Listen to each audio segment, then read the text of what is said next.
अखिल भारतवर्षीय धर्म संघ से हूं और पिछले 30 सालों से अपनी एक सनातन की विद्या को जी रहा हूं, सीख रहा हूं, जिसको शाश्वत चिकित्सा कहते हैं। शाश्वत चिकित्सा एक ऐसी विद्या है जिसके द्वारा आप वैसी बीमारियां जो लाइलाज की श्रेणी में है, जैसे cervical arthritis, osteoarthritis, rheumatic arthritis, frozen shoulder, tennis elbow, घुटने की समस्या, लीवर से रिलेटेड समस्याएं, पैंक्रियास से रिलेटेड समस्याएं, इसको सिर्फ छू के ठीक कर सकते हैं। ऑर्थो से रिलेटेड बीमारियों के आप मास्टर बन सकते हैं। विदाउट एनी मेडिसिन उसको ठीक किया जा सकता है। आपको अगर मैं कहता हूं किसी को कि विदाउट एनी मेडिसिन ठीक किया जा सकता है, तो पहला रिएक्शन उनका यही होता है कि अगर ऐसा होने लगे तो दुनिया की सारे मेडिकल बंद हो जाएंगे। ऐसा कुछ नहीं है, सारे मेडिकल अपनी जगह हैं। हमारे शरीर के अंदर दवाइयों का भंडार है। हमारे शरीर के अंदर एक डॉक्टर बैठा हुआ है जो हमारे इम्यून के रूप में, इम्यूनिटी सिस्टम के रूप में, जितने हार्मोन्स हैं, जितने न्यूरोट्रांसमीटर्स हैं, ऑल आर मेडिसिन्स, ये हमारे शरीर के अंदर सेल्फ वो सिक्रीट होने वाले रसायन हैं। ये हमारे लिए मेडिसिन है। हम शाश्वत चिकित्सा के माध्यम से हम अपने शरीर के हार्मोन्स को बैलेंस करना सीख जाते हैं। हम शाश्वत चिकित्सा के माध्यम से न्यूरोट्रांसमीटर को बैलेंस करना, रिलीज करना सीख जाते हैं। हम शाश्वत चिकित्सा के माध्यम से नाभि को बैलेंस करना जब सीखते हैं तो लीवर को बैलेंस करना सीख जाते हैं, पैंक्रियास को एक्टिव करना सीख जाते हैं, स्प्लीन को एक्टिव करना सीख जाते हैं, तो हम बहुत सारी समस्याओं से बचते हैं। हमारा शरीर दवाइयों के लिए नहीं बना है। हमारा शरीर, जितनी भी दवाइयां हम देते हैं, 70 से 80% हमारे लीवर में ही डिटॉक्स हो जाता है। हमारा शरीर दवाइयों के लिए नहीं बना है। हमारे गुरुजी कहते हैं कि संसार में कोई रोग नहीं है, लेकिन हर आदमी बीमार है। तो फिर रोग की परिभाषा क्या है? What is disease? आखिर बीमारी है क्या चीज? जब हमारे वात पित्त कफ में असंतुलन होता है, दैट्स कॉल्ड डिजीज। हमारे इम्यूनिटी सिस्टम में जब कमजोरी आती है, दैट्स कॉल्ड डिजीज। हमारे पंच महाभूतों में जब कमजोरी आती है, असंतुलन आता है, दैट्स कॉल्ड डिजीज। हमारा शरीर पंच महाभूतों से बना हुआ है जो 3 दोषों से संचालित होता है, जिसको हम वात पित्त और कफ के रूप में जानते हैं। हमारा शरीर जब तक वात और पित्त और कफ संतुलित रहता है तब तक हम निरोगी रहते हैं। हमें इस संसार में जितने भी रोग हैं, जितने रोगों का नाम आप जानते हैं, जितने रोगों का नाम आप ले सकते हैं, all are symptoms not disease. और आर सिम्टम्स जितने भी हैं, लक्षण है, पेट में दर्द हो रहा है तो सिम्टम है, कंधे में दर्द हो रहा है तो सिम्टम है, घुटने में दर्द हो रहा है तो सिम्टम है। तो आखिर उसका रूट कॉज कहाँ है? हम शाश्वत चिकित्सा से उसके रूट कॉज पे काम करने की टेक्निक सीखते हैं। हमारे अथर्ववेद में ऋषि अंगिरा ने 4 तरह की चिकित्सा विद्या का वर्णन किया है, जिसको अथर्विनी, आंगिरसी, दैवीय और मनुष्यजा के रूप में वर्णन किया है। अथर्वणी विद्या में जब हम अपने मानसिक शक्तियों के प्रयोग से रोगों का निदान करते हैं, शमन करते हैं, रोगी को स्वस्थ करते हैं, जैसे हम हिप्नोसिस के माध्यम से करते हैं, जो साइकाटिस्ट के द्वारा किया जाता है, ये हमारे मानसिक शक्तियों का प्रयोग होता है। ये अथर्वणी विद्या का अंग है। बाबा जी घुटनों के दर्द के लिए बताएं? हाँ, बिल्कुल बताऊंगा। घुटने का दर्द शाश्वत चिकित्सा से बहुत आराम से पहले दिन से आप आराम दे सकेंगे। पहले दिन की चिकित्सा में 70 से 90% आप आराम दे सकेंगे। ठीक होने में, उसको रिपेयर होने में बेशक समय लगेगा, 1 महीना लगे, 15 दिन लगे, लेकिन आराम आना पहले दिन से शुरू हो जाएगा। यही तो शाश्वत चिकित्सा का मिरेकल है। पिछले 30 सालों से शाश्वत चिकित्सा से मैंने हजार रोगियों को ठीक किया है। हजारों डॉक्टरों को हमने सिखाया है। हजारों लोग इस विद्या को सीख करके अपने घर को, अपने परिवार को, अपने समाज को, अपने गांव को चिकित्सा के द्वारा आराम दे रहे हैं। ये दुनिया की सबसे निरापद विद्या है। आंगिरस विद्या में ऋषि अंगिरा ने 2 तरह की चिकित्सा विद्या का वर्णन किया है। जब हम हाथों से छू करके किसी की चिकित्सा करते हैं, इसको आंगिरस की श्रेणी में रखा गया है। आंगिरस विद्या में 2 तरह का चिकित्सा है, जिसको मर्म चिकित्सा और हस्त चिकित्सा के रूप में वर्णन किया गया है। मर्म चिकित्सा में हम शरीर के 107 प्राण बिंदुओं को स्टिमुलेट करते हैं और उसके द्वारा रस रसायन का निर्माण होता है और हमारा शरीर स्वास्थ्य को प्राप्त करता है। लेकिन अगर अनाड़ी हाथों से मर्म चिकित्सा की जाए तो प्राण का खतरा होता है। नुकसान होने का डर रहता है। इससे बचाने के लिए ऋषि अंगिरा ने एक अद्भुत ज्ञान दिया, जिसको उन्होंने हस्त चिकित्सा के रूप में वर्णन किया है। हस्त चिकित्सा के द्वारा हम शरीर के जो निर्धारित बिंदुओं को जब हम स्टिमुलेट करते हैं तो ये संदेशा हमारे ब्रेन को जाता है और हमारा ब्रेन नेचुरल पेन किलर के रूप में एंडोर्फिन रिलीज करता है। आपको पता है कि जब हमें दर्द होता है तो दर्द से बचने के लिए डॉक्टर हमें पेन किलर देता है। पेन किलर अगर काम करना बंद कर दे तो स्टेरॉइड का प्रयोग होता है। स्टेरॉइड भी अगर काम करना बंद कर दे तो ओपियोइड का प्रयोग होता है। ओपियोइड जो ओपियम से बना हुआ है, अफीम से बना हुआ है। अमेरिका जैसे देश में लाखों लोग इस ओपियोइड के प्रयोग से प्रभावित होते हैं। हमारे शरीर में पेन किलर के रूप में नेचुरली जो बनता है हार्मोन, उसको एंडोर्फिन बोला गया है। एंडोर्फिन को दुनिया का सबसे तेज पेन किलर विज्ञान ने माना है। हमारे शरीर में 20 प्रकार के एंडोर्फिन बनते हैं। जो सबसे बढ़िया एंडोर्फिन बनता है, जिसको बीटा एंडोर्फिन बोलते हैं, ये बीटा एंडोर्फिन जो हार्ड वर्क करने वाले लोग हैं, खास करके जो हमारे एथलीट्स हैं, उनके अंदर सीक्रेट होता है बीटा एंडोर्फिन। दुनिया का सबसे तेज पेन किलर हार्मोन है, इसको विज्ञान भी मानता है। हम अपने शाश्वत चिकित्सा के माध्यम से एंडोर्फिन को रिलीज करना सीखते हैं, उसको बैलेंस करना सीखते हैं। एंडोर्फिन सिर्फ पेन किलर हार्मोन नहीं है, वो आनंद का भी हार्मोन है। हमारे शरीर में जो आनंद की अनुभूतियां होती है वो एंडोर्फिन के कारण होता है। विज्ञान इस बात को मानता है कि एंडोर्फिन दुनिया का सबसे तेज पेन किलर है। शाश्वत चिकित्सा एक अद्भुत विद्या है, जिसके माध्यम से हम इस नेचुरल डिवाइस को नेचुरली ही नेचुरल रखने का गुण सीखते हैं। हम अपने हाथों से छू करके शाश्वत चिकित्सा को ऋषि अंगिरा ने भगवान के 10 अवतारों में 5वें अवतार से जोड़ा है। 5वें अवतार में कथा आती है कि भगवान ने 3 पग में, वामन अवतार में 3 पग में धरती आकाश पाताल माप लिया था। 3 पग में हम इस धरती को मापते हैं जो 5 तत्वों से बना हुआ है। 3 पग में हम जो पॉइंट हमारा आता है, उस पॉइंट को जब हम स्टिमुलेट करते हैं तो हमारे शरीर के अंदर के रस रसायन बनते हैं। जब भी हम इसके ऊपर प्रेशर देते हैं तो इस संदेशा को हमारा ब्रेन ग्रहण करता है। हमारा ब्रेन 3 पार्ट में बटा होता है। शरीर को हम अगर ऐसे ऊपर से बांटते हैं तो 3 पार्ट में बटता है। गर्दन से ऊपर का part, upper part of body, ये ब्रह्मा जी का सेक्टर है। गर्दन से लेके कमर तक का part, middle part of body, जो विष्णु का सेक्टर है। पालन पोषण का सारा काम हमारे मिडिल पार्ट से होता है। और कमर से लेके नीचे का हिस्सा ये महेश का सेक्टर है। लोअर एक्सट्रीमिटीज महेश का सेक्टर है। सारी चीजों का क्षरण यानी विनाश का काम यहाँ से होता है, प्रलय का काम यहाँ से होता है। हमारा शरीर अगर हम 20 से ऐसे बांटते हैं तो 2 भाग में बटा हुआ है। अर्धनारीश्वर का कंसेप्ट है, आधी नारी आधा नर। हमारा शरीर भी आधी नारी आधा नर है, आधा निगेटिव आधा पॉजिटिव है। हमारे शरीर के अंदर इतना मैग्नेटिक पावर भगवान ने दिया है, हम इस मैग्नेटिक पावर को यूज करना सीखते हैं। आज हम प्रैक्टिकली आपको बताएंगे, आपको सिखाएंगे कि कैसे हमारा मैग्नेटिक पावर कितना फास्ट है, कितना तेज है। इसको आप एक छोटे से प्रयोग से जान सकते हैं कि हमारे शरीर में इतना मैग्नेटिक पावर है। इतने मैग्नेटिक पावर का मुझे पता नहीं था। जिस दिन से आपको पता चल जाएगा तो अभी लगता होगा ये मिरेकल जैसा, जादू जैसा। इस संसार में कुछ भी जादू नहीं है। जो हमारे ब्रेन से बाहर है, जो हमारे आईक्यू से बाहर होता है, उसको हम जादू समझने लगते हैं। हम उसको मिरेकल समझने लगते हैं, चमत्कार समझने लगते हैं। जब हमारे ब्रेन के अंदर, हमारे आईक्यू में जब वो बात समझ में आ जाती है तो वो जादू नहीं रह जाता, वो साधारण सी बात हो जाती है। शाश्वत चिकित्सा आज चूंकि इसका प्रसार आश्रमों में जीवित था, ये विद्या या आश्रमों से पहली बार वापिस समाज में आया है, समाज के लोगों के लिए उपलब्ध हुआ है, तो आपको आश्चर्य लगता है कि छू के कैसे ठीक हो जाएगा। पर इस संसार में कुछ भी असंभव नहीं है। Nothing else impossible. इस संसार में कुछ भी असंभव नहीं है। हमारे वेदों में ज्ञान का भंडार है। वेद का मतलब ही होता है ज्ञान। ये ज्ञान, सारे ज्ञान हमारे वेदों में है। आज दुनिया मानती है, दुनिया में बड़े बड़े जो आविष्कारक हुए उन्होंने भी माना कि इसका कंसेप्ट हमने वेदों से लिया। जिन्होंने एटम के ऊपर आविष्कार किया, जो एटम बम बनाया, वो भी मानता है कि हमारा ये ज्ञान वेदों से आया है। वेदों में सारा ज्ञान है। चिकित्सा के ऊपर पूरे ग्रंथ हमारे पास हैं, आयुर्वेदा है। जब आपको पता है कि जब सृष्टि शुरू हुई, जब आयुर्वेदा भी नहीं आया था, आयुर्वेदा का भी आविष्कार, रिसर्च नहीं हुए थे, तो आखिर हमारा शरीर निरोग कैसे रहता था? इसको निरोग करने के लिए यही हस्त चिकित्सा थी, यही शाश्वत चिकित्सा था, जिसके माध्यम से हम जल चिकित्सा, अग्निहोत्र चिकित्सा, स्पर्श चिकित्सा, वायु चिकित्सा, अग्नि चिकित्सा, इतने तरह के चिकित्सा विधियों को जानने वाले लोग हैं।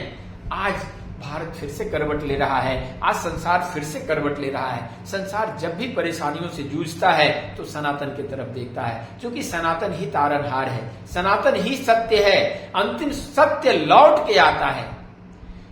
सारी दुनिया जब मानती थी कि पृथ्वी चपटी है, पृथ्वी लंबी है, पृथ्वी क्या है, अंतिम में मानना पड़ा कि पृथ्वी कैसी है। जो सनातन में बोला गया उसको विज्ञान ने माना। विज्ञान उस बात को मानता है। विज्ञान में जितनी भी चीजें हो रही है वो सारे रिसर्चेज हो रहे हैं, ऑल आर रिसर्चेज। जब रिसर्च होने का मतलब है कि किसी ने सर्च किया होगा। हमारे ऋषि मनीषियों ने, हमारे सप्त ऋषियों ने, हमारे रिसर्चरों ने हमारे भोजन से लेकर के हमारे पहनने के वस्त्र, हमारे रहन सहन से लेकर के हमारे आचार विचार, हमारे व्यवहार से लेकर के हमें कैसे जीना है, कैसे रहना है, सारी चीजों का उल्लेख हमारे वेदों में किया है। हमें सिर्फ जागृत होने की आवश्यकता है। हमें सिर्फ उस कौमा की स्थिति से निकल करके पुनः वेदों की तरफ झांकने की जरूरत है। आज भी विद्वानों की कमी नहीं है, वेदों के ऊपर कमांड रखने वाले लोगों की कमी नहीं है, आज भी साधकों की कमी नहीं है, आपको मार्गदर्शन करने वाले लोगों की कमी नहीं है। सिर्फ हम अगर जागेंगे तो निश्चित रूप से हम नए प्रवाह में नई शक्ति का संचरण करेंगे। कल से नवरात्रि शुरू हो रहा है। आखिर नवरात्रि हम क्यों करते हैं? कितने लोग जानते हैं कि नवरात्रि क्यों किया जाता है? हमारे जो ऋषि मनीषी थे, हमारे जो पूर्वज थे, जिन्होंने 9 दिन की नवरात्रि मनाने का विधान दिया, साल में 2-2 बार नवरात्रि मनाने का विधान दिया, इसके अलावे कई नवरात्रियां बना दी, गुप्त नवरात्रि से लेके कई तरह की नवरात्रियां जो साधकों संतों के लिए। ये क्यों बनाया? आखिर 9 दिन का त्योहार मनाने के पीछे क्या तात्पर्य हो सकता है? आप जानते हैं कि नवरात्रि हम क्यों मनाते हैं? नवरात्रि के पीछे का विज्ञान को समझें कि 9 दिन की नवरात्रि ऐसे समय में मनाई जाती है कि एक मौसम आ रहा है, एक मौसम जा रहा है, बीच में हम खड़े होते हैं, हमारे शरीर में परिवर्तन हो रहा है, मौसम से प्रूव करने के लिए हमारा इम्यून काम कर रहा है, इम्यून की शक्ति को बढ़ाने के लिए हम नवरात्रि की पूजा करते हैं। 9 दिन तक हम उपवास करते हैं, व्रत करते हैं, पूजन करते हैं, साधना करते हैं, हमारा इम्यून बूस्ट होता है। ये शक्ति अर्जन करने की पूजा है, शक्ति ग्रहण करने की पूजा है, इसलिए नवरात्रि मनाते हैं। कल से नवरात्रि की शुरुआत है। आइए इस नवरात्रि पे हम नए तरह की शक्ति का अपने अंदर संधान करें, हम शाश्वत चिकित्सा को अपने अंदर जगह दें, हम इसका निमित्त बन जाएं, लोगों की सेवा करने का निमित्त बन जाएं, हम ईश्वर को धन्यवाद करने के लायक हो जाएं कि हे ईश्वर, आपने मुझे लोगों की सेवा के निमित्त चुना, शाश्वत चिकित्सा के निमित्त चुना। उसका धन्यवाद करें कि हमें इसके सेशन में आने का उसने मौका दिया। जब तक आपकी ऊर्जा ऐसी चीजों को अट्रैक्ट नहीं करेगी, तब तक लॉ ऑफ अट्रैक्शन के अनुसार आप ऐसी सेशनों में नहीं आएंगे, ऐसी चीजों को सीखने के लिए उत्सुक नहीं होंगे। अगर आपको लगता है कि ऐसी विद्या सीखना है, समाज को इसकी आवश्यकता है, तो शाश्वत चिकित्सा को जरूर सीखें। शाश्वत चिकित्सा हमारे जोड़ों की बीमारियां, हमारे शरीर में जितनी 206 हड्डियां हैं, 206 हड्डियों में जितने भी मूव करने वाले ज्वाइंट हैं, मूवेबल ज्वाइंट हैं, ऑल आर साइनोवियल ज्वाइंट। इसके अंदर एक श्लेष्मा होती है जिसको साइनोवियल फ्लूइड बोला जाता है। ये साइनोवियल फ्लूइड क्या करता है? साइनोवियल फ्लूइड इसकी चिकनाई को मेंटेन करता है, ग्रीसिंग करता है, ग्रीस जैसा काम करता है, इसको टूटने से बचाता है, इसको ताकत देता है। जब हड्डियां, हमारे हड्डियों में जब ये श्लेष्मा साइनोवियल फ्लूइड सूख जाता है, हमारी हड्डियां 2 तरह की होती है, जिसको बोन और कार्टिलेज के रूप में जानते हैं। जब इसकी चिकनाई समाप्त हो जाती है, वात के कारण, वात बढ़ जाने के कारण वात वहां रुकने लगती है, तो साइनोवियल फ्लूइड को सुखाने लगती है। साइनोवियल फ्लूइड अगर सूख गया तो वहां पे यूरिक एसिड आने लगती है, इसकी चिकनाई समाप्त हो जाती है। इसकी चिकनाई समाप्त होने से जो हमारी मुलायम हड्डियां हैं, जो ये हड्डियां एक दूसरे से टकराने लगती है और छोटे छोटे टुकड़ों में टूटने लगती है। जब धीरे धीरे इसका गैप बढ़ता है, कट कट की आवाज आने लगती है, दर्द होने लगता है। अब आप जाके MRI कराते हैं, MRI करने के बाद उसमें एक शब्द लिखता है ऑस्टियोफाइट्स। ये ऑस्टियोफाइट्स क्या है? हमारी हड्डियां जब छोटे छोटे टुकड़ों में बिखरने लगती है, टूटने लगती है, दैट्स कॉल्ड ऑस्टियोफाइट्स। ये कोई बहुत बड़ा भूत नहीं है। हमारा काम क्या है कि वहां से यूरिक एसिड को हटा देना। हमारा काम क्या है कि उसके अंदर साइनोवियर फ्लूइड ला देना। हमारा काम क्या है कि साइनोवियर फ्लूइड से उसके गैप को भर देना, वहां से वात को हटा देना, रिप्लेस कर देना। ये शाश्वत चिकित्सा में हम वहां से वात को हटाने की टेक्निक सीखते हैं, हम वहां पे साइनोवियर फ्लूइड को बैलेंस करने की टेक्निक सीखते हैं, उसके दर्द को हटाने के लिए हम पेन किलर रिलीज करने की टेक्निक सीखते हैं, हम वहां पे यूरिक एसिड हटाने की टेक्निक सीखते हैं और हमारा शरीर रिपेयर होने लगता है। क्योंकि हमारा शरीर एक नेचुरल डिवाइस है, नेचुरल डिवाइस को नेचुरली ही नेचुरल रखा जा सकता है। आपकी कार को अगर रोज मॉर्निंग वॉक कराया जाए, इवनिंग वॉक कराया जाए, उसको रोज टहलाया जाए, घुमाया जाए, तो क्या समझते हैं कि आपकी कार सही रहेगी? नहीं, आपकी कार तभी सही रहेगी जब उसको वर्कशॉप में ले जा करके उसकी सर्विसिंग कराएंगे। हमारे शरीर की अगर हम सर्विसिंग करना सीख जाते हैं, ये भी एक डिवाइस है, ये भी एक व्हीकल है, इस व्हीकल की सर्विसिंग के ऊपर अगर हमारा ध्यान नहीं होगा, इसके ग्रीसिंग के ऊपर हमारा ध्यान नहीं होगा, इसके डाइजेस्टिव सिस्टम की सफाई के ऊपर हमारा ध्यान नहीं होगा, हमारे शरीर में जो नसें हैं, एक शुद्ध खून की बहने वाली नाड़ी और एक अशुद्ध खून को ढोने वाली नाड़ी वेन्स के रूप में, एक ऑरिकुलर और वेन्स, आर्टरीज एंड वेन्स। ये आर्टरीज में शुद्ध खून का बहाव होता है और जितने वेन्स हमारे शरीर में है, 72,000 नाड़ियों में जो वेन्स हैं, ये क्या है? ये पूरा हमारा ड्रेनेज सिस्टम है। हमारे सारी शरीर की सारी गंदगी उसमें से होकर के गुजरती है, सारी वो शुद्ध होने के लिए अपनी जगह पे जाती है। ये चीज को अगर हम सफाई नहीं करेंगे, आज खान पान की स्थिति ऐसी है, आज हम इतने मॉडर्न हो गए हैं, पैक्ड फूड खाना, जंक फूड खाना फैशन में शामिल हो गया है। जंक माने कूड़ा होता है और जंक फूड खा करके हम स्मार्ट बनते हैं। आज बीमारियां इस कारण से भी आने लगी है। शाश्वत चिकित्सा आपको यही सिखाता है। आज संसार में हम चाहें कि सबका खान पान अगर चेंज हो जाए, सारी व्यवस्था बदल जाए, ऐसा कदापि संभव नहीं है।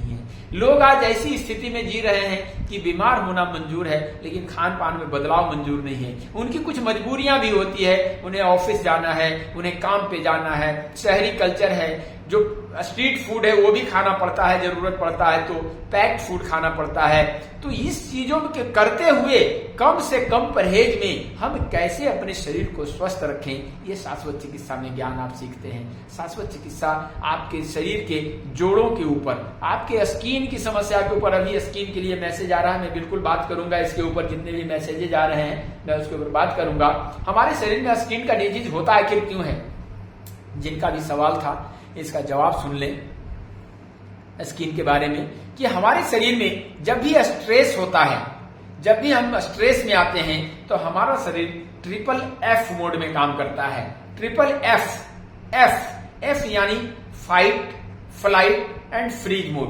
फाइट मोड, अभी आप जा रहे हैं रास्ते में, अचानक कोई कुत्ता दौड़ पड़ा तो 3 स्टेज बनता है आपके शरीर में। या तो फाइट मोड होगा कि आप भिड़ जाएंगे, या फ्लाइट मोड होगा कि आप भाग लेंगे, या फ्रीज मोड होगा आप वहीं खड़े के खड़े रह जाएंगे, वो आपकी तरफ भौंकने लगेगा, आप खड़े के खड़े रह जाएंगे। फाइट मोड, फ्लाइट मोड और फ्रीज मोड। जब भी इस मोड में हमारा शरीर आता है तो उस स्ट्रेस को मैनेज करने के लिए हमारा शरीर एकदम से कार्टिसोल रिलीज करता है। क्योंकि स्ट्रेस मैनेजमेंट के लिए हमारे शरीर में भगवान ने एक हार्मोन दिया है जिसको हम कार्टिसोल के रूप में जानते हैं। ये कार्टिसोल हमारे स्ट्रेस को मैनेज करता है। हमारे लीवर के अंदर जो एक्स्ट्रा ग्लूकोज हमारे इमरजेंसी के लिए जमा था वो एकदम से रिलीज कर देता है और ये हमारे हाथों को ताकत देता है, हमारे चेहरे के भावों को ताकत देता है, चेहरा लाल होने लगता है, हम लड़ने के लिए तैयार हो जाते हैं या भागने के लिए हमारे पैरों को ताकत देता है। लेकिन जब हम फ्रीज मोड में आ जाते हैं तो फ्रीज मोड में आने से कार्टिसोल ने ग्लूकोज तो रिलीज कर दिया लेकिन वो डाइजेस्ट नहीं हुआ, वो डाइल्यूट नहीं हुआ, अब वो हमारे ब्लड में दौड़ने लगता है। जब ब्लड में दौड़ेगा ग्लूकोज तो हमारा कोलेस्ट्रॉल बढ़ जाएगा, हमारे लिवर के ऊपर लिवर इनलार्ज होने लगेगा, हमारे स्प्लीन खराब होने लगेंगे, हमारे सेल्स में ग्लूकोज जमा होने लगेगा, इंसुलिन का ये होगा, इंसुलिन की खपत ज्यादा होगी, इंसुलिन बनाने वाली मशीन थकने लगेगी, आपका बीटा सेल इंसुलिन बनाना कम करने लगेगा, आप डायबिटिक हो जाएंगे, आप बहुत सारी बीमारियों से त्रस्त होने लगेंगे। उसमें एक बीमारी स्किन का भी होगा। जब हमारे शरीर में कार्टिसोल का बैलेंस होना सही नहीं होता, सही से बैलेंस नहीं होता, तब हमारे स्किन बीमार होने लगते हैं, रफ होने लगते हैं और बाहर से उसमें इन्फेक्शन लगने की संभावना बढ़ जाती है। जितने भी स्किन की बीमारियां हैं, आप डर्मेटोलॉजिस्ट के पास भागते रहते हैं, आपको क्रीम देता है, क्रीम लगाते हैं। हमारी स्किन में 7 लेयर्स होते हैं। शरीर का सबसे बड़ा आवरण स्किन को माना गया है। हमारा शरीर हमारे शरीर की सुरक्षा के लिए बनाया गया है। भगवान ने इसको 7 लेयर में बनाया, जिसको डर्मिस, एपिडर्मिस और ऐसे करके नाम दिया गया। हम नाम के ऊपर नहीं जाएंगे, नाम से हमें कोई काम नहीं है। हमारा स्किन में जब बाहरी बैक्टीरिया का इन्फेक्शन लगता है, जब हमारा इम्यून कमजोर होता है, ये इन्फेक्टेड होने लगता है, कार्टिसोल से जब ये होने लगता है तो बाहर से बैक्टीरिया का इन्फेक्शन होता है, सोराइसिस हो जाता है, एक्जिमा हो जाता है। और ये जब हम बाहर से चिकनाई के लिए इसमें हम मलहम लगाते हैं, इसको सप्रेस कर देते हैं दवाइयों से, तो ये बैक्टीरिया को चूंकि मारा नहीं जा सकता, बैक्टीरिया अंदर के लेयर में बढ़ने लगता है, और जब 7वें लेयर को क्रॉस करता है तो आपकी लीवर खराब करने लगेगा, आपकी किडनी को खराब करने लगेगा, आपको किडनी की बीमारियां हो जाएगी, लिवर सिरोसिस हो जाएगा, हार्ट की बीमारियां हो जाएगी, अन्य अंगों के ऊपर वो बैठेगा, उस अंग को खराब करने लगेगा। तो हमें जब भी स्किन की समस्या का इलाज हम करते हैं तो हमें कार्टिसोल बैलेंस करने की टेक्निक सीखनी पड़ेगी। बाहर से पुताई करने से कुछ भी नहीं हो सकता। अगर दवाइयों से ही बीमारी अगर ठीक हो जाती तो इस संसार की जितनी आबादी है उससे ज्यादा दवाइयां रोज मैन्युफैक्चर होती है, रोज बनती है, लेकिन फिर भी हर घर में बीमारी है। हम ऋषि मनीषियों के देश में रहने वाले लोग, हेल्थ को एंजॉय करने वाले लोग, आज हमारा भारत बीमारियों की वैश्विक राजधानी बन गई है, वर्ल्ड कैपिटल बन गया है। आज पूरे विश्व की जितना फार्मास्यूटिकल्स की कंपनियां हैं भारत के तरफ आशा भरी निगाहों से देख रही है, क्योंकि विश्व की हम सबसे बड़ी आबादी हैं और सबसे बड़ी आबादी के अलावा सबसे बड़े उपभोक्ता वर्ग हैं। आज दुनिया की कंपनियां हमें दवाइयां बेचने के लिए लालायित है। कोई बुखार की दवाई बेच रहा है, कोई HIV की दवाई बेच रहा है, कोई किसकी दवाई बेच रहा है, कोई किसकी दवाई बेच रहा है, और हम उसके खरीदार बने हैं। आज हमारे सनातन में खाने पीने के लिए पूरा विज्ञान दिया गया था कि कैसे पानी पीना चाहिए, कैसे खाना खाना चाहिए, कैसे बैठ के खाना चाहिए। आज हम जब खड़े होकर के भोजन करते हैं, आज हम इतने मॉडर्न हो गए कि खड़े खड़े भोजन करते हैं, खड़े खड़े पूजन करते हैं, खड़े खड़े शौच आदि करते हैं, खड़े खड़े यूरिन पास करते हैं।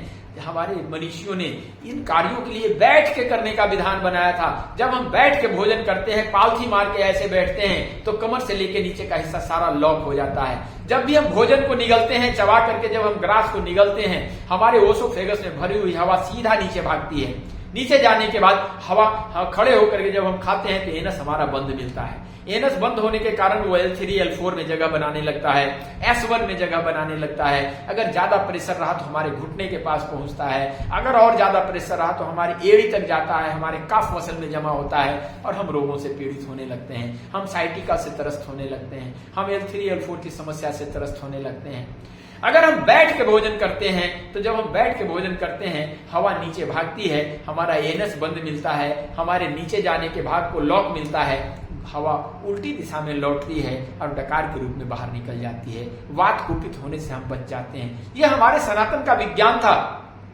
हम उस विज्ञान को भूल गए। आज खड़े होकर के ही सारा काम करते हैं, भोजन बनाते हैं खड़े होकर के। आज जितनी माताएं खड़े होकर के भोजन बनाती हैं, खड़े होकर काम करती हैं, आप देखिए, अगर उनको गैस्ट्रिक का शिकायत है, क्योंकि 90% लोगों को गैस की शिकायत है, गैस का फ्लो नीचे होगा और हमें वेरिकोज वेन से लेकर के L3 L4 से की समस्या से लेकर एड़ी का दर्द, आज सर्वे करें तो 90% लोगों को यह बीमारी मिलेगी। 90% गैस एसिडिटी से पीड़ित रहेंगे, वेरिकोज वेन्स से पीड़ित रहेंगे। आप वेरिकोज वेन्स के ऊपर बहुत अच्छा काम कर सकते हैं। नाभि बैलेंसिंग एक ऐसी टेक्निक है शाश्वत चिकित्सा में जिसके द्वारा आप नाभि बैलेंसिंग के द्वारा लीवर को ठीक करेंगे। लीवर इनलार्ज हो गया है, लीवर श्रिंक हो गया है, हमारा स्प्लीन इनलार्ज हो गया है, श्रिंक हो गया है, पैंक्रियाज इनएक्टिव हो गया है, इसके ऊपर आप काम कर सकेंगे।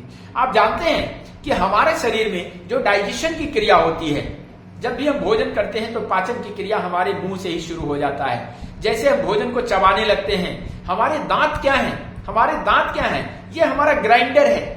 जैसे ही भोजन मुंह में रखते हैं, ये ग्राइंड करने लगता है, बारीक बारीक टुकड़ों में बांटने लगता है और हमारे मुंह में एक स्राव होने लगता है, एक रस बनने लगता है, दैट्स कॉल्ड टाइलिन। ये टाइलिन क्या करता है? टाइलिन हमारे भोजन का डाइजेस्टिव एंजाइम है और इसकी चिकनाई को मेंटेन करता है ताकि हमारे गले से उतर करके हमारी छोटी आंत में पहुंचे। हमारा भोजन छोटी आंत में जाके हजम होता है, लेकिन पचाने के लिए जिम्मेवार पार्ट कौन सा है? क्योंकि लीवर हमारा डायरेक्ट रोल नहीं करता है डाइजेशन में, वो मैन्युफैक्चरिंग यूनिट है, बहुत सारे एंजाइम्स, बहुत सारे हार्मोन्स बनाता है, लेकिन वो अपने पास स्टोर भी नहीं करता, वो स्टोर करता है गॉल ब्लैडर में, पैंक्रियाज में। जो पैंक्रिएटिक डक्ट बनता है, दुनिया का सबसे तेज पेन किलर हार्मोन इसको बोला गया है। हमारे शरीर में आखिर पचाने के लिए जिम्मेवार कौन है? जब हमारा भोजन छोटी आंत में जाता है, स्मॉल इंटेस्टाइन में, वहां पे 3 अंग भगवान ने बनाया है, जिसको डियोडेनम, जैजुनम और इलियक फोसा के रूप में वर्णन किया है। यह डियोडेनम ही फैट्स को पचाने के लिए जिम्मेवार है, जैजुनम और इलियक फोसा अन्य चीजों को पचाता है।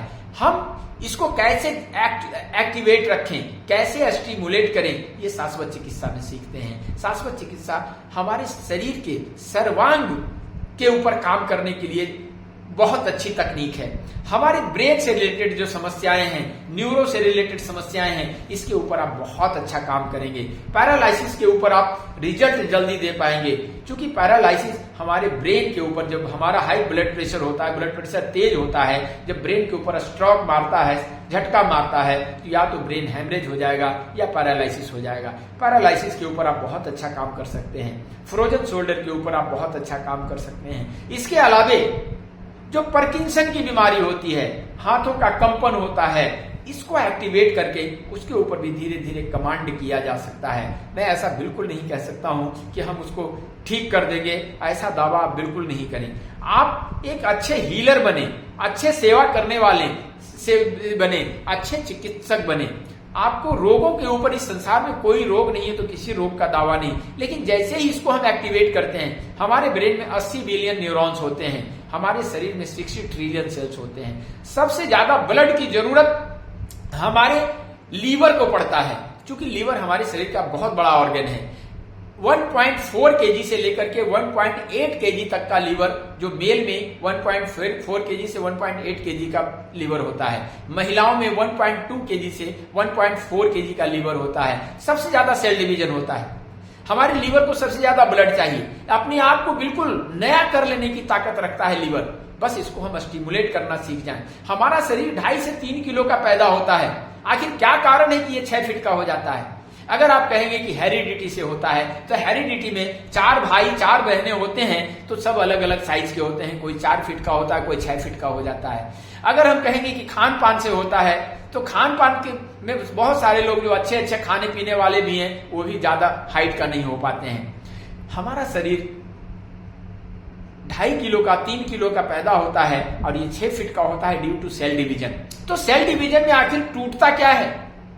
सेल डिवीजन होता है हमारे शरीर में। ये सेल डिवीजन, हमारा शरीर सिर्फ एक सेल का बना हुआ है, एक एक सेल जुड़ करके हमारा शरीर बना हुआ है, सारा मांसपिंड बना हुआ है। हमारे शरीर में हमारे हड्डी से हड्डी को जो जोड़ के रखता है, दैट्स कॉल्ड लिगामेंट, और जो हड्डी और मांस को जोड़ता है, दैट्स कॉल्ड कार्टिलेज, और जो मांस और मांस को जोड़ता है उसको सैलक्सोर कहते हैं। क्या कहते हैं? सैलक्सोर, जो मांस और मांस को बांध के रखा है। क्योंकि हमारे शरीर में एक एक कण, एक एक अणु, एक एक सेल ऐसे करके बंधा हुआ है, एक दूसरे से कनेक्टेड है। एडेसिव बॉन्डिंग एजेंट ये है हमारा।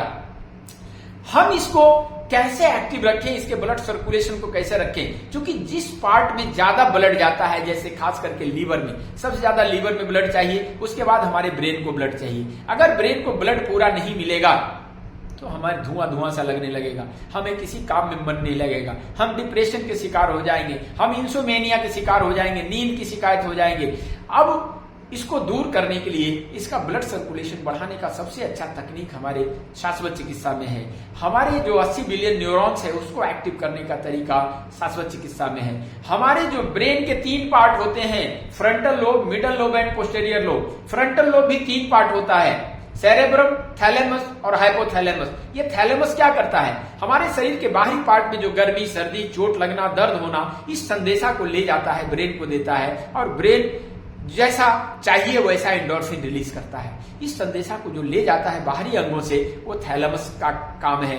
अंदरूनी पार्ट में अगर दर्द होता है, जलन होती है, उस संदेशा को ले जाने का काम ये करता है हमारा हाइपोथैलेमस। हाइपोथैलेमस अंदरूनी पार्ट की चीजों का संदेशा ले जाता है, और थैलेमस बाहरी पार्ट का। ये हमारे ब्रेन का हिस्सा है। और जब हम ब्रेन को एक्टिवेट करना सीख जाते हैं तो हम बहुत सारी बीमारियों के ऊपर कमांड करना सीख जाते हैं। हम उसके खान पान को सुधारते हैं, गैस एसिडिटी के ऊपर रामबाण जैसा काम करते हैं। मोटापे की समस्या आज महामारी है। Diabetes not a disease. सभी लोग जानते हैं कि डायबिटीज बीमारी नहीं है, लेकिन हर घर में डायबिटीज के रोगी हैं। हर नुक्कड़ पे एक डायबिटीज का स्पेशलिस्ट बैठा हुआ है। हर चौराहे पे एक स्पेशलिस्ट बैठा हुआ है जो आपको बताता है कि आपके हाइट के हिसाब से कितना प्रोटीन लेना चाहिए, कितना विटामिन लेना चाहिए, कितना कैल्शियम लेना चाहिए। लेकिन आपको पचाने के लिए कोई नहीं बताएगा कि इसको डाइजेस्ट कैसे करना है। हमारे ऋषि मनीषी खाने से पहले पचाने के लिए बताते थे कि आप प्रोटीन खाएंगे तो कैसे पचाएंगे, आप काजू खाएंगे तो कैसे पचाएंगे। क्योंकि 2 बादाम अगर हम खाते हैं, 2 बादाम, तो 400 बार दंड बैठक मारने का विधान हमारे वेदा में बताया गया है। 400 बार जब उठक बैठक लगाएंगे तब 2 बादाम आप पचा पाएंगे। इतनी कैलोरी होती है उसमें। हम मुट्ठी भर भर के बादाम खाएंगे, हम फ्रूट नहीं खा के ड्राई फ्रूट खाएंगे जिसमें कैलोरीज ज्यादा है। अब उस कैलोरी को लेना अपराध नहीं है, लेकिन उसको पचाना जरूरी है। अगर नहीं पचाएंगे तो वो जमा होगा, और जमा होगा तो सड़ेगा। जो भी चीज संग्रह होता है वो सड़ता है, हमारा सनातन ये बताता है। इसलिए उसको बहते रहना चाहिए, उसमें करंट होना चाहिए, उसमें प्रवाह होना चाहिए। हम शाश्वत चिकित्सा के माध्यम से उसके प्रवाह को प्रभावित करते हैं, उसके ब्लड सर्कुलेशन को प्रभावित करते हैं, अपने प्राण वायु को संचालित करने का ये करते हैं। जब भी ब्रेन में जहां जहां भी ब्लड तेजी से जाता है वहां ऑक्सीजन भी साथ में जाता है, जो हमारा प्राण है, हमारे प्राण के लिए आवश्यक है। शाश्वत चिकित्सा आपको नाभि बैलेंसिंग के द्वारा मोटापे को कम करने का टेक्निक सिखाएगा। बिना दवाइयों के भी मोटापा कम किया जा सकता है। हमारा शरीर फ्रीज के जैसा बिहेव करता है। फ्रीज का क्या काम है?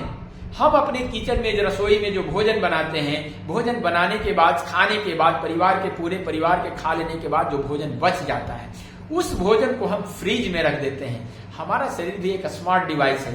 जितनी कैलोरी इसको चाहिए उतनी कैलोरी ले लेता है। बाकी जो एक्स्ट्रा कैलोरी हम जीभ के लालच में दे देते हैं उसको वो फ्रीज में रख देता है, कल यूज करने के लिए, री यूज करने के लिए। Tummy is our freeze and back is our freeze. आप देखेंगे कि मोटापे का प्रकोप यही 2 जगह पे होता है, टमी और बैक।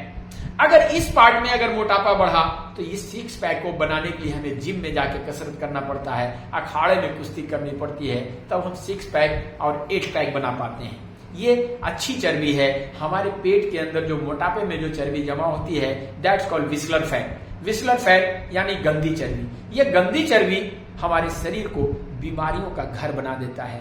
पहले के जमाने में कहते थे कि पेट बड़ा तो सेठ बड़ा, लेकिन आज हमें समझ में आ गया है कि पेट बड़ा तो हम बीमारियों का कारखाना है, बीमारियों भंडार बना लिया है हमारे अंदर। इसलिए पेट को कम करने का, मोटापे को, ओबेसिटी को कम करने का सबसे सरल और सुरक्षित टेक्निक जो बगैर दवाइयों के कम से कम परहेज में किया जा सकता है, वो शाश्वत चिकित्सा के द्वारा किया जा सकता है। शाश्वत चिकित्सा में नाभि बैलेंसिंग एक यूनिक टेक्निक है। पिछले 30 सालों से मैं इस शाश्वत चिकित्सा को जी रहा हूं, सीख रहा हूं। अपने गुरुजनों की संगति में, गुरुजनों के मार्गदर्शन में हम लोगों ने इस शाश्वत चिकित्सा के ऊपर कमांड करने का प्रयास किया है। इस शाश्वत चिकित्सा का विस्तार देने का प्रयास किया है। आप साइंस के हिसाब से इसको देखें, एनाटॉमी के हिसाब से देखें, फिजियोलॉजी के हिसाब से देखें। This is scientific way of healing. इसको हमने प्रूव किया है पिछले 30 सालों में। इस प्रूविंग के लिए इसको मुझे डॉक्टरेट की उपाधि मिली है। ये मेरा सम्मान नहीं है, इस भगवा का सम्मान है, सनातन का सम्मान है, सनातन के ज्ञान का सम्मान है। अभी अगले 20 तारीख को भारत गौरव अवार्ड के लिए मुझे नामित किया गया है। ये अपने सनातन का सम्मान है। आज सनातन करवट बदल रहा है। हमें पुनः एक बार जागृत होने की जरूरत है। हम जागृत बने, हम देश को फिर से उस जगह पे लाएं जहां वेदों की तरफ दुनिया देख रही है। हमारे वेदों का ज्ञान दुनिया ले जाकर के नए लेवल में हमें पकड़ाती है। हम अपने यहाँ ही अपने ज्ञान का डेवलप कर लें, हम सुखी हो जाएंगे और कम दाम में, कम परेशानी में हम अपने ज्ञान का लाभ अपने परिवार को दे सकेंगे। आज आपकी कमाई का आधे से ज्यादा हिस्सा मेडिकल के खर्चे पे जा रहे हैं। क्यों जा रहे हैं? आज मेडिकल के खर्चे के ऊपर कम करने के लिए कोरोना काल ने सिखाया है कि हमें सिर्फ दवाइयों के ऊपर डिपेंडेंसी से काम नहीं चलेगा। हमें अपने नेचुरल चीजों के ऊपर, हमें प्राकृतिक चीजों के ऊपर लौट के आना पड़ेगा।